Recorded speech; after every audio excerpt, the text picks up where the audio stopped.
De Extra opent vandaag met het bericht dat scholen op Curaçao zich kunnen registreren om weer open te gaan. Na registratie wordt er op de school gecontroleerd op onder meer hygiëne en de huidige coronamaatregelen. Als dat positief is verlopen, kan de school open. Op het voortgezet onderwijs ligt de nadruk voor leerlingen in de eindexamenklasse. Dat heeft Vladimir Klein-Moedig gezegd namens het ministerie van Onderwijs. Epidemioloog Izzy Gestenbloed heeft gisteren via sociale media een video verspreid. Daarin zegt hij te ontkennen dat hij besmet is met het coronavirus. Volgens Gestenbloed staan er op Facebook berichten hierover. De dokter zegt in de video compleet kiplekker te zijn en niet te zijn besmet. Hij roept iedereen op te stoppen met het verspreiden van fake nieuws. Onbekenden hebben afgelopen weekend bij een autodealer op Seridomi onderdelen weggehaald van enkele auto's die daar geparkeerd stonden. Daarna hebben de dieven een vrachtwagen gestolen waarmee ze de auto-onderdelen hebben vervoerd. Die vrachtwagen werd later leeg aangetroffen. De politie onderzoekt de zaak. Op de eerste dag na het opheffen van de lockdown waren er te veel samenscholingen. Dat heeft de Curaçaose minister van Justitie Quincy Girigori gezegd. De politie moest optreden tegen groepen mensen die op straat of bij bars bij elkaar stonden.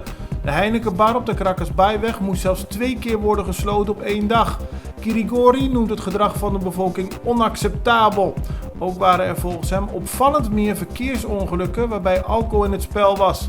De samenscholingen vonden overdag plaats, want er is nog wel steeds een avondklok op Curaçao. De minister benadrukte dat de coronacrisis niet voorbij is en de mensen zich aan de regels van sociale afstand moeten blijven houden. Ook zal de politie strenger gaan optreden tegen mensen die zich daar niet aan houden.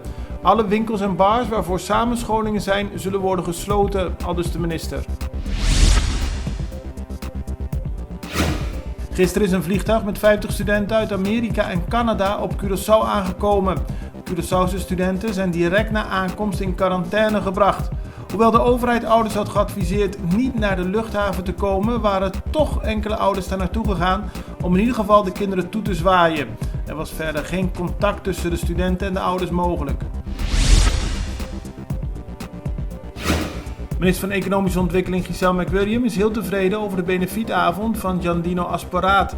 Die haalde zaterdagavond bijna €900.000 op tijdens een speciale tv-avond op de Nederlandse televisie. Het geld is voor bewoners van Curaçao, Aruba en Sint Maarten. Ik ben super trots dat een Curaçaoenaar in deze moeilijke tijd de inwoners van het Koninkrijk dichter bij elkaar heeft gebracht, aldus minister McWilliam. De Colombiaanse luchtvaartmaatschappij Avianca heeft zondag faillissement aangevraagd vanwege enorme omzetdaling door de coronacrisis. Het doel van de aanvraag van de op één na grootste vliegtuigmaatschappij van Latijns-Amerika is om het bedrijf voor te zetten, banen te behouden en zichzelf economisch te herpositioneren. Door de reisbeperkingen vanwege de coronapandemie moest Avianca in maart grotendeels stoppen met alle reguliere vluchten. Daardoor daalde de omzet volgens het bedrijf met meer dan 80%.